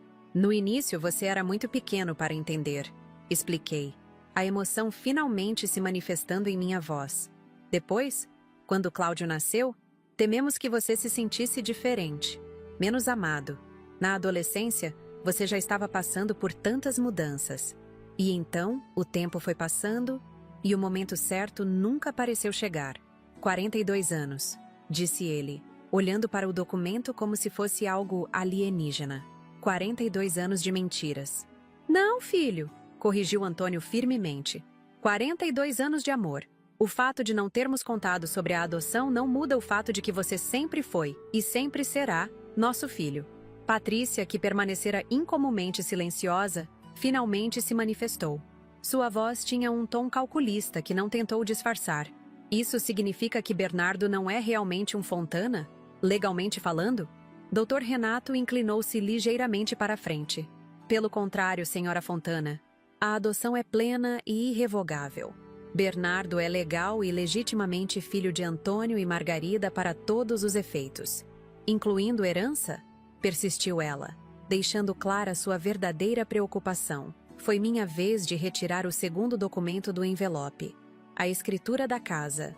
"Quanto a isso", falei, colocando o papel sobre a mesa. "A casa da Rua das Hortênsias, número 87, está registrada exclusivamente em meu nome desde o divórcio. Não é uma propriedade da família Fontana, mas minha propriedade pessoal." Os olhos de Patrícia se arregalaram enquanto ela rapidamente lia o documento. Isolda, que até então mantivera uma expressão de desprezo controlado, não conseguiu esconder sua consternação. "Isso não pode estar certo", argumentou Patrícia, voltando-se para Bernardo. "Seu pai nos garantiu que a casa seria sua após o falecimento de sua mãe." "Não, eu nunca disse isso", corrigiu Antônio. "Eu disse que a casa ficou com Margarida após nosso divórcio, e que um dia seria dividida entre nossos filhos como herança. O que é verdade. Mas enquanto Margarida viver, a casa é dela, e somente dela." Bernardo parecia completamente perdido, como se seu mundo estivesse desmoronando ao seu redor. Olhava alternadamente para os documentos, para mim, para seu pai, tentando processar as revelações que haviam sido despejadas sobre ele em questão de minutos. "O que você disse, mãe?" ele finalmente perguntou, lágrimas se formando em seus olhos. "Sobre eu ser adotado, sobre a casa." A vulnerabilidade em sua voz me atingiu como uma flecha. Por um momento, não vi o homem de 42 anos que havia me expulsado de casa, mas o menino de 5 anos que corria para meus braços quando trovejava, que me trazia flores colhidas do jardim, que me olhava como se eu pudesse consertar qualquer problema do mundo. O que estou dizendo, filho? Respondi com toda a firmeza que consegui reunir. É que você tem uma semana para encontrar outro lugar para morar. A casa volta para sua legítima dona. O silêncio que se seguiu foi ensurdecedor. Foi como se o tempo tivesse congelado naquele instante. As conversas nas mesas vizinhas silenciaram gradualmente, criando uma onda de quietude que se espalhou pelo restaurante. Até a orquestra pareceu perceber que algo extraordinário estava acontecendo, pois a música morreu lentamente, deixando apenas o som distante das brasas do fogo de chão crepitando. Os olhos de Bernardo, marejados e confusos, permaneciam fixos em mim. Suas mãos, que sempre foram firmes e decididas como as do pai, tremiam visivelmente enquanto ainda seguravam a certidão de adoção. Vi em seu rosto algo que não esperava. Além do choque e da confusão, havia uma dor profunda e autêntica, como se tivesse perdido uma parte essencial de si mesmo. Patrícia foi a primeira a recuperar a compostura. Seu rosto, que momentos antes exibia genuína consternação, rapidamente reassumiu a máscara de controle que ela usava tão bem. "Isso é absurdo", disse ela, olhando ao redor como se buscasse apoio dos convidados que agora observavam a cena com fascínio mal disfarçado. "Você não pode simplesmente aparecer na nossa comemoração, jogar essa bomba e exigir que saíamos da casa. Há leis, há procedimentos." Dr. Renato pigarreou suavemente. "Na verdade, senhora Fontana, a situação é bastante clara do ponto de vista legal. A propriedade está registrada exclusivamente no nome da senhora Margarida Fontana. Não há hipotecas, não há outros titulares. Vocês estão, tecnicamente, ocupando uma propriedade privada sem consentimento da proprietária." "Mas ela consentiu!" protestou Patrícia, seu verniz de elegância começando a rachar. "Ela saiu voluntariamente." "Saí voluntariamente?" repeti, sentindo uma onda de indignação que nem tentei controlar. "Você chama de saída voluntária quando seu marido me deu uma semana para deixar a casa que construí com meu suor? A casa onde criei meus filhos, onde plantei cada flor do jardim?" Isolda, que até então mantivera um silêncio calculado, finalmente se pronunciou. Sua voz tinha aquele tom condescendente que sempre usava quando falava comigo, como se eu fosse uma criança particularmente obtusa. "Margarida, querida, vamos ser razoáveis. Você é uma senhora de idade vivendo sozinha numa casa enorme. Foi melhor para todos que você se mudasse para um lugar menor, mais gerenciável. Estávamos apenas pensando no seu bem-estar." Quase ri da audácia daquela mulher. "Meu bem-estar? É isso que você diz a si mesma para dormir à noite, Isolda? Que expulsar uma senhora de idade de sua própria casa foi um ato de caridade?" Voltei-me para Bernardo, que continuava em choque, aparentemente incapaz de participar da discussão. "Seu pai e eu nunca fizemos diferença entre você e Cláudio. Nunca contamos sobre a adoção porque para nós não importava. Você era nosso filho em todos os sentidos que realmente importam." "Então por que está contando agora?" A voz de Bernardo saiu rouca, quase irreconhecível. "Por que depois de 42 anos decidiu revelar isso? Para me punir? Para me humilhar na frente de toda a cidade?" A dor em suas palavras me atingiu como um golpe físico. Não era assim que eu imaginava essa conversa. Não era assim que queria que ele descobrisse a verdade. "Não, filho. Nunca quis usar isso como arma contra você. Por décadas guardei esses documentos esperando o momento certo de compartilhar sua história com amor, com honestidade. Se estou usando-os agora, é porque você não me deixou escolha." "Eu não deixei escolha?" Sua voz elevou-se ligeiramente, atraindo ainda mais olhares. "Você poderia ter me contado a qualquer momento. Poderia ter me dito quando eu era criança, adolescente, adulto. Mas escolheu contar agora, na frente de todos, para me forçar a deixar a casa." "Não, a casa que você me expulsou." Lembrei, mantendo a voz firme apesar da emoção. "A casa onde planejei passar meus últimos anos, rodeada pelas memórias que construímos juntos." Um longo silêncio se seguiu, pesado com acusações não ditas, com mágoas antigas e novas.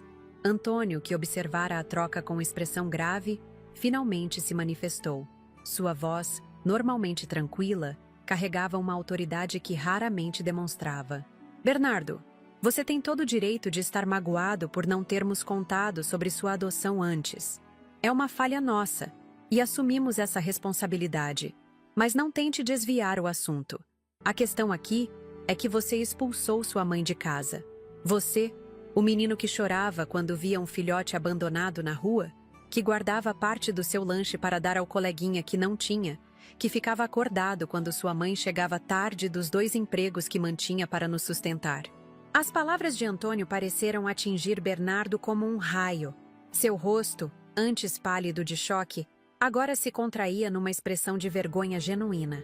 Pela primeira vez, desde que entramos no restaurante, ele olhou diretamente para mim, não como o empresário bem-sucedido defendendo seu território, mas como o filho que sempre conheci, capaz de empatia, de arrependimento. Ele começou, mas as palavras pareciam faltar-lhe. Patrícia, percebendo a mudança no marido, rapidamente interveio. Não precisamos discutir isso aqui na frente de todos. Podemos resolver como uma família em particular. Como uma família? Repeti, incapaz de conter a ironia. Agora somos uma família? Há 3 semanas, eu era apenas um inconveniente a ser removido para que você pudesse redecorar minha casa. Mateus, que permanecera em silêncio absoluto durante todo o confronto, repentinamente se levantou. Seu rosto jovem estava marcado por uma determinação surpreendente para alguém de 16 anos. Chega, ele disse, sua voz adolescente quebrando ligeiramente com a emoção. Vocês estão falando da minha avó como se ela fosse um móvel velho que pode ser descartado quando não combina mais com a decoração. Mateus, sente-se, ordenou Patrícia, visivelmente constrangida pela intervenção do filho. Isso não diz respeito a você. Diz respeito a todos nós, respondeu ele, surpreendendo-me com sua maturidade. Diz respeito à família que somos, ou que deveríamos ser. Vó! Ele se virou para mim, seus olhos implorantes. Eu não sabia. Juro que não sabia que eles tinham te expulsado assim. A mãe disse que você queria se mudar, que a casa era grande demais, que você estaria melhor num lugar menor. É claro que ela disse isso, comentou Laura, que havia chegado discretamente e agora se posicionava ao meu lado como uma guardiã silenciosa. Sua mãe é especialista em reescrever a história para se adequar aos seus planos. Patrícia lançou um olhar fulminante a Laura, mas conteve-se de responder. Em vez disso, voltou-se para Bernardo, colocando uma mão possessiva em seu braço. Querido, não podemos deixar que isso aconteça. Esta é nossa casa, nosso futuro. Sua mãe está claramente desequilibrada, tentando usar essa história absurda de adoção para nos manipular. A crueldade calculada daquelas palavras pareceu finalmente despertar Bernardo de seu estupor. Ele olhou para a esposa como se a visse pela primeira vez. Realmente a visse, além da beleza cuidadosamente mantida, além do charme ensaiado. Absurda? Repetiu ele, afastando-se ligeiramente de seu toque. Você acha que minha mãe está inventando isso? Que falsificou uma certidão de adoção oficial com carimbos e assinaturas de 1982? Não estou dizendo que ela falsificou, recuou Patrícia, percebendo seu erro tático. Apenas que está usando isso agora, de forma cruel, para nos prejudicar. Para recuperar o que é dela por direito, corrigiu o Dr. Renato, sua voz profissional cortando a tensão. Senhora Fontana, posso sugerir que voltemos à questão prática em mãos? A casa pertence legalmente à Dona Margarida. Ela está solicitando que vocês a desocupem em 1 semana. Como seu representante legal, posso formalizar esse pedido por escrito, se necessário. Isolda, que observava a situação se deteriorar rapidamente, tentou uma abordagem diferente. Inclinando-se sobre a mesa, dirigiu-se a mim com uma voz artificialmente doce. Margarida, sempre fomos amigas, não é mesmo? Tenho certeza de que podemos chegar a um acordo que beneficie a todos. Talvez uma compensação financeira? Bernardo poderia comprar a casa de você por um valor justo, e assim todos ficam satisfeitos. Foi Antônio quem respondeu, sua voz carregada de desprezo. A casa não está à venda, Isolda. Nunca esteve. Essa foi sua estratégia desde o início, não é? Conseguir a casa de graça expulsando Margarida? E quando isso não funcionou, tentar comprá-la por algum valor que vocês considerem justo? Isolda recuou como se tivesse sido esbofeteada. Seu rosto, normalmente composto, contorceu-se numa expressão de fúria mal contida. "Vocês estão arruinando tudo!" exclamou ela, abandonando qualquer pretensão de cordialidade. 5 anos planejando, 5 anos trabalhando para construir nossa posição nesta cidade. E vocês aparecem com esses papéis velhos para destruir tudo. Suas palavras ecoaram pelo salão silencioso, revelando mais do que pretendia. 5 anos planejando. Desde o casamento de Bernardo e Patrícia, desde que puseram os olhos na minha casa pela primeira vez. Bernardo olhou para a sogra com uma expressão de incredulidade. 5 anos. Vocês vêm planejando isso há 5 anos? Patrícia lançou um olhar furioso para a mãe, claramente irritada com a confissão involuntária. Tentou remediar a situação, colocando uma mão conciliadora sobre a de Bernardo. "Não é o que parece, querido. Mamãe está apenas confusa com toda essa situação. É claro que não planejamos nada disso, mas era tarde demais." A semente da dúvida havia sido plantada, e pela primeira vez, vi Bernardo realmente questionar as intenções da esposa e da sogra. Ele se levantou abruptamente, afastando-se alguns passos da mesa como se precisasse de espaço para respirar, para pensar. Seu olhar percorreu o salão, registrando os rostos curiosos dos convidados, a expressão de choque do prefeito, o constrangimento evidente dos empresários com quem fazia negócios. Então, voltou-se para mim, com uma expressão que misturava confusão, mágoa e, o que mais me surpreendeu, vergonha. "Mãe", ele disse, sua voz quase um sussurro. "Podemos conversar? A sós?" Hesitei. Parte de mim queria continuar o confronto público, forçá-lo a enfrentar as consequências de suas ações diante de toda a comunidade que tanto prezava.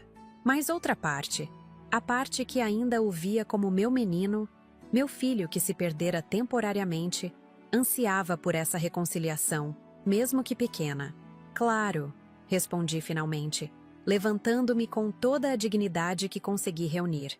Seguimos para uma pequena sala privativa nos fundos do restaurante, normalmente reservada para reuniões de negócios. Era um ambiente elegante, com uma mesa de madeira escura, cadeiras de couro e uma lareira acesa que combatia o frio típico das noites de Gramado. Quando a porta se fechou atrás de nós, o barulho do salão principal foi reduzido a um murmúrio distante. Por longos momentos, ficamos em silêncio. Bernardo permanecia de costas para mim, observando as chamas da lareira, seus ombros visivelmente tensos sob o terno caro. "Por que nunca me contou?" perguntou finalmente, sem se virar. "Sobre a adoção.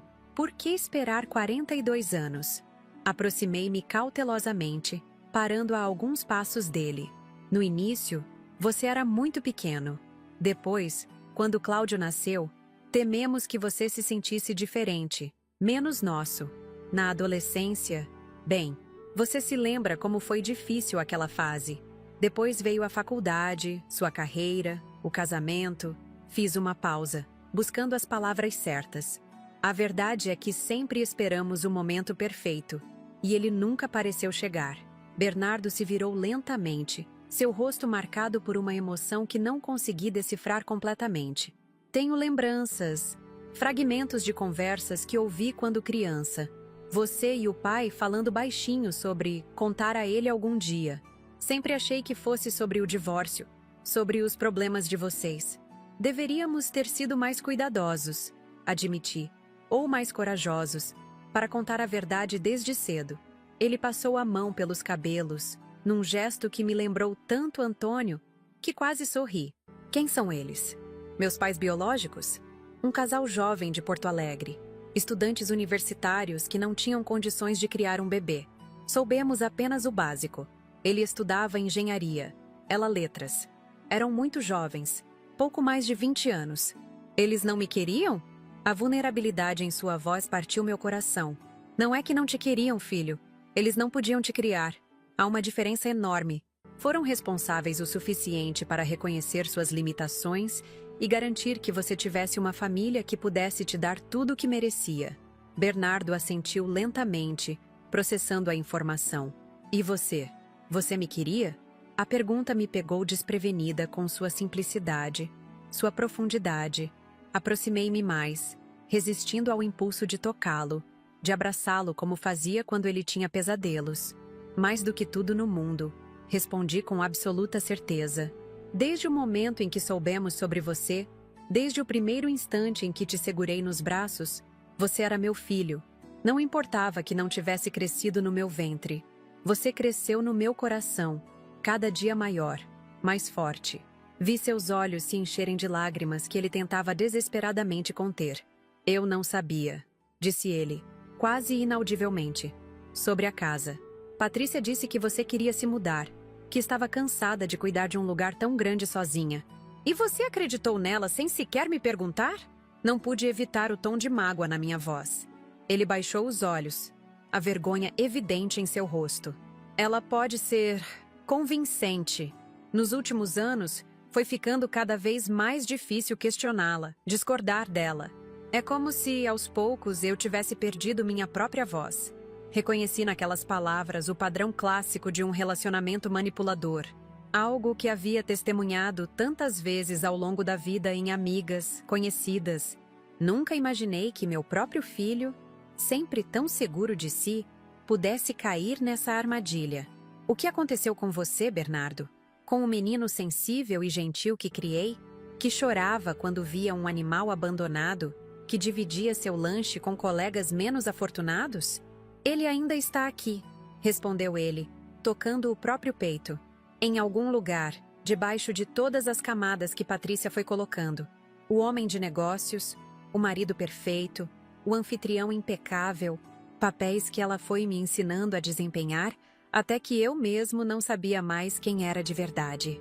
Um silêncio se estabeleceu entre nós, não mais carregado de tensão, mas de uma tristeza compartilhada pelo tempo perdido, pelas escolhas erradas, pelos segredos mantidos por tempo demais. A casa é sua, mãe, disse ele finalmente. Sempre foi. Nunca deveria ter permitido que isso acontecesse.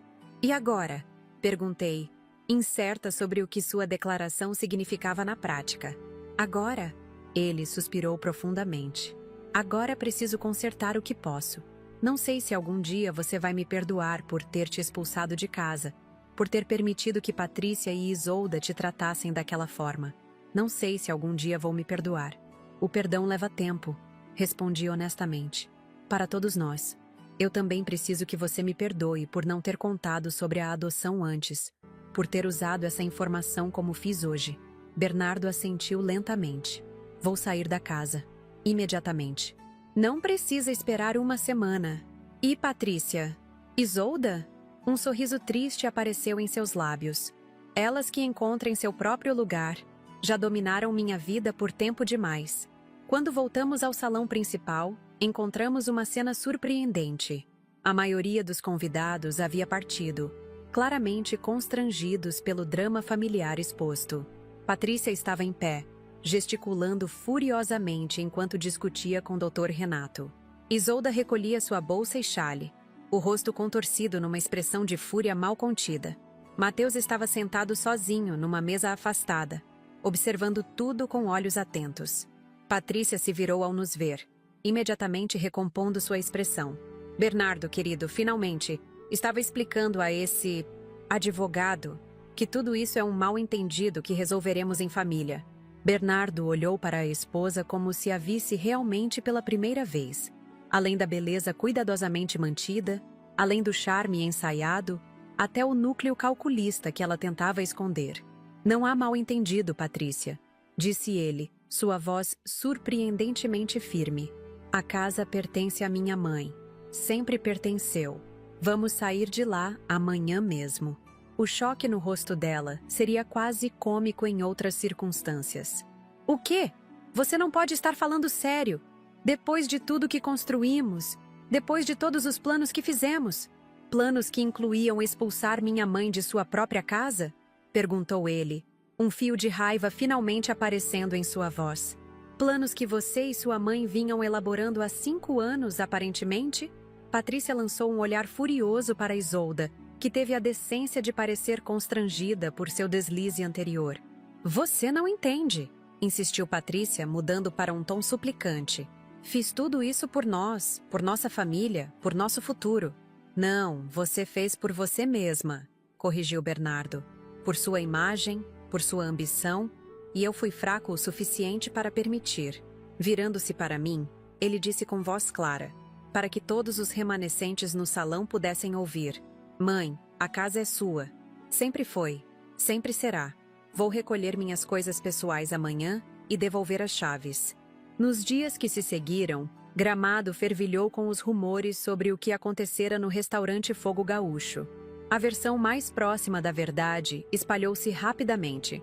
Como Bernardo e Patrícia haviam expulsado a idosa Dona Margarida de casa, como ela aparecera na comemoração com documentos que comprovavam ser a única proprietária, como revelara que Bernardo era adotado.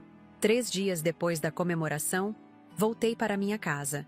Laura insistiu em me acompanhar, carregando minhas poucas malas. Quando chegamos, encontramos a porta destrancada e Bernardo sentado sozinho na varanda, uma única mala ao seu lado. As chaves estão na mesa da cozinha, disse ele, levantando-se. Tentei deixar tudo como estava antes, o que foi possível, pelo menos. Onde está Patrícia? Perguntei, notando sua aliança de casamento ausente. Foi para Porto Alegre com a mãe. Começar de novo, foi o que disse. Ele deu um sorriso triste. Acho que percebeu que seu reinado social em Gramado chegou ao fim depois do que aconteceu. E você? Para onde vai? Aluguei um pequeno apartamento no centro, temporariamente. Estou pensando em recomeçar também, talvez em Caxias do Sul. Longe o suficiente para dar espaço a todos. Perto o suficiente para... Bem, para tentar reconstruir o que puder ser salvo. Assente, entendendo o que ele não dizia diretamente, que precisaríamos de tempo, todos nós, para curar as feridas, para reaprender a confiar, para reconstruir os laços familiares que haviam sido tão severamente testados. E Mateus? Perguntei, preocupada com meu neto no meio de toda essa turbulência. Vai ficar comigo, respondeu Bernardo, um pequeno sorriso aparecendo em seus lábios pela primeira vez. Foi escolha dele. Disse que não suportaria morar com a mãe e a avó depois do que fizeram com você. Senti uma onda de alívio e gratidão. Mateus sempre fora um garoto especial, com uma sensibilidade e integridade raras em alguém tão jovem. Ele pode visitar a casa quando quiser, ofereci. Esta sempre será a casa dele também. Bernardo assentiu, pegando sua mala. Quando passou por mim em direção ao portão, hesitou. Por um momento pensei que iria me abraçar, mas o abismo entre nós ainda era grande demais, recente demais. Mãe, disse ele, sua voz baixa e sincera. Sinto muito. Por tudo. Eu sei, filho, respondi, permitindo-me usar a palavra que, independente de biologia ou genética, definia perfeitamente o que ele sempre seria para mim. Eu também. Enquanto o observava se afastar pela rua arborizada, senti um misto de tristeza e esperança. A verdade, finalmente revelada após 4 décadas, havia causado dor inimaginável, mas também aberto caminho para uma honestidade que nunca tivemos antes. O caminho para a reconciliação seria longo e difícil, mas pela primeira vez em muito tempo, acreditei que seria possível. Entrei na minha casa, minha novamente em todos os sentidos, e fui recebida pelo aroma familiar de madeira polida e flores frescas. Laura havia colocado um buquê de hortênsias azuis na mesa de centro, uma gentileza silenciosa que me comoveu profundamente. Caminhei lentamente pelos cômodos, relembrando a história de cada um, as memórias acumuladas ao longo de décadas. No quarto que fora de Bernardo, encontrei, para minha surpresa, o pequeno anjo de porcelana que Mateus havia resgatado para mim, agora cuidadosamente colocado sobre a cômoda vazia. Um bilhete ao lado, escrito na caligrafia hesitante de Bernardo, dizia simplesmente: para proteger seus sonhos, como você sempre protegeu os meus. E soube então que, apesar de tudo, ainda havia esperança para nossa família. Já se passaram 5 anos desde aquela noite no restaurante Fogo Gaúcho, quando decidi confrontar meu filho e recuperar o que era meu por direito. Hoje, sentada na varanda da minha casa em Gramado, observando as hortênsias azuis que plantei no jardim, posso olhar para trás com a sabedoria que só o tempo proporciona. A vida tem dessas ironias, não é mesmo? Por 42 anos, guardei um segredo que poderia ter compartilhado com amor, com honestidade, esperando sempre o momento perfeito que nunca chegou. Foi preciso que meu próprio filho me expulsasse de casa, para que eu finalmente revelasse a verdade sobre sua adoção, não como um ato de amor, mas como uma arma de defesa. O caminho de reconciliação foi longo e difícil, como eu imaginava que seria.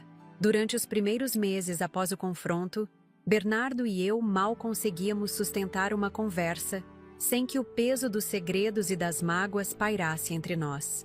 Ele precisava processar não apenas a descoberta sobre suas origens, mas também as escolhas que havia feito.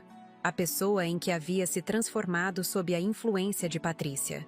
Mateus foi nosso ponto de conexão durante esse período. Meu neto, com uma sabedoria que desafiava seus 16 anos, insistia em almoços semanais onde nos reuníamos, primeiro em terreno neutro, no Café Bergamota, depois na minha casa e eventualmente no pequeno apartamento que Bernardo alugou no centro de Gramado. "Vocês dois são teimosos demais", ele dizia, com aquele jeito direto dos adolescentes. "Mas são a única família que tenho de verdade." O divórcio de Bernardo e Patrícia foi finalizado em 6 meses. Ela se mudou definitivamente para Porto Alegre com Isolda, tentando reconstruir a imagem social que havia sido severamente abalada em Gramado. De vez em quando recebíamos notícias dela através de conhecidos comuns. Sempre histórias sobre conquistas profissionais, novas conexões importantes, mas nunca sobre arrependimento ou reflexão sobre seus atos. Cláudio, meu outro filho, veio de Porto Alegre assim que soube do confronto no restaurante. Sua indignação com o irmão era tão intensa que temi que a relação entre os dois, já distante nos últimos anos, fosse irremediavelmente danificada. "Como ele pôde fazer isso com você, mãe?" questionava Cláudio incrédulo. "Como pôde te expulsar da própria casa? Seu irmão se perdeu por um tempo", eu respondia, surpreendendo a mim mesma com a compreensão que começava a sentir. "Mas está encontrando seu caminho de volta." E estava mesmo. Lentamente, mês após mês, vi o Bernardo que conhecia emergir novamente. Não exatamente o mesmo, pois nenhum de nós permanece inalterado após experiências tão profundas. Mas a essência daquele menino sensível e gentil que criei começou a reaparecer. Ele se afastou dos negócios de turismo que desenvolvia com Patrícia e abriu uma pequena livraria no centro histórico de Gramado. "Quero criar um espaço que nutra a alma das pessoas", explicou quando me convidou para a inauguração. "Como você sempre fez em nossa casa." Antônio, meu ex-marido, tornou-se uma presença mais constante em nossas vidas após o incidente. Aposentado da vinícola, que agora era administrada por sobrinhos, ele voltou a morar em Gramado, numa pequena casa próxima ao lago. Aos domingos, frequentemente se juntava a nós para o almoço familiar que voltou a ser tradição. Nunca imaginei que, aos 75 anos, estaria começando de novo. Ele comentou certa vez, enquanto me ajudava a lavar a louça, uma cena doméstica que jamais teria acontecido durante nosso casamento. O tempo realmente tem o poder de transformar as pessoas, de suavizar arestas, de ensinar lições que a juventude não consegue compreender. Laura, minha amiga fiel que me acolheu nos momentos mais difíceis, vendeu a pousada Araucária e agora viaja pelo mundo, algo que sempre sonhou fazer. Mas volta religiosamente a cada 3 meses para nossas tardes de café e fofoca, como fazíamos desde a adolescência. Quem diria que aquela menina tímida de Gramado seria uma aventureira internacional aos 70 anos? Ela ri, mostrando fotos de suas viagens pelo Mediterrâneo, pelo Oriente, por lugares que eu só conhecia através dos livros. Hoje, aos 72 anos, sinto uma paz que não imaginei ser possível após tanta turbulência.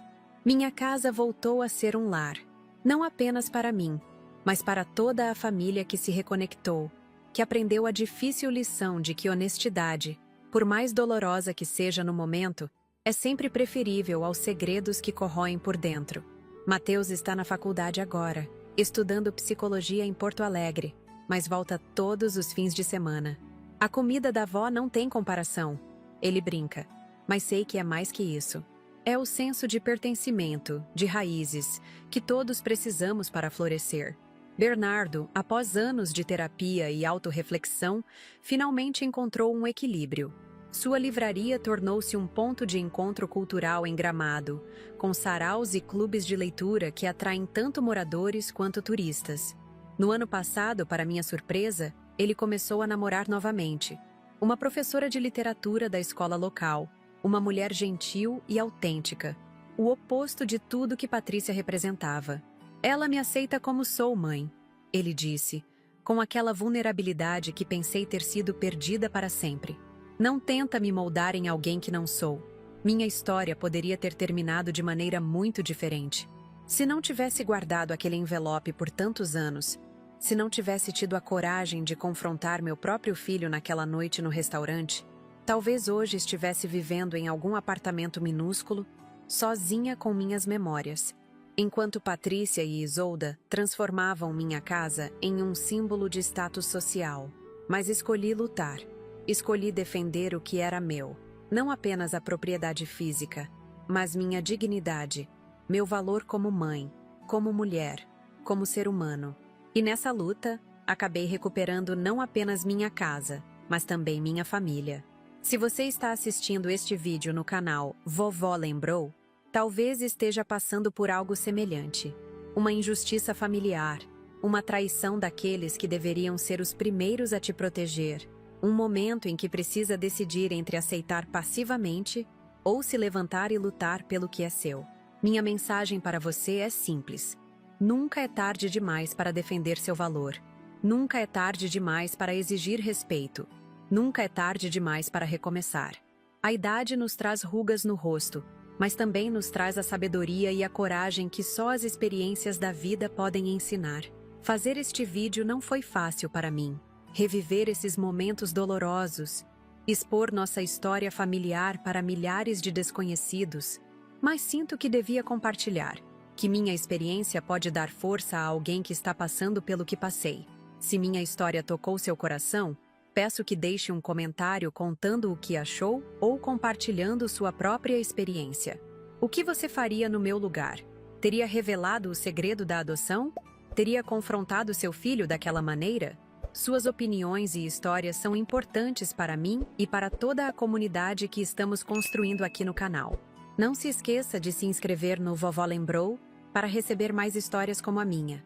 Relatos reais de pessoas que enfrentaram desafios, que caíram e se levantaram, que aprenderam lições que só a vida pode ensinar. Clique no sininho para ser notificado sempre que um novo vídeo for publicado. E se este conteúdo está te ajudando de alguma forma, considera apoiar o canal através do Valeu Demais. É uma forma de doação que ajuda a cobrir os custos de produção e permite que continuemos trazendo novos vídeos diariamente. Cada contribuição, por menor que seja, faz uma enorme diferença para que possamos continuar este trabalho que é feito com tanto carinho. Nos vídeos anteriores, compartilhei outras histórias de superação e coragem de pessoas como você e eu. Comuns, mas extraordinárias à sua maneira. Dê uma olhada na playlist Recomeços, para conhecer essas jornadas inspiradoras. Antes de me despedir, quero deixar um pensamento. Famílias são complicadas, imperfeitas, às vezes dolorosas, mas também são a base sobre a qual construímos nossa identidade, nosso senso de pertencimento no mundo. Vale a pena lutar por elas, não necessariamente para manter laços tóxicos, mas para transformar relacionamentos, para criar novas formas de amor e respeito mútuos.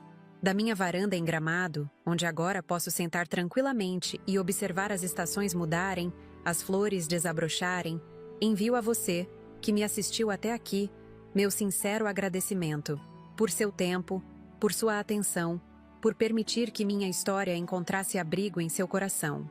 Até o próximo vídeo, com muito carinho, Margarida Fontana. Não esqueça de deixar seu like, compartilhar e se inscrever no canal. Sua presença aqui significa mais do que você imagina.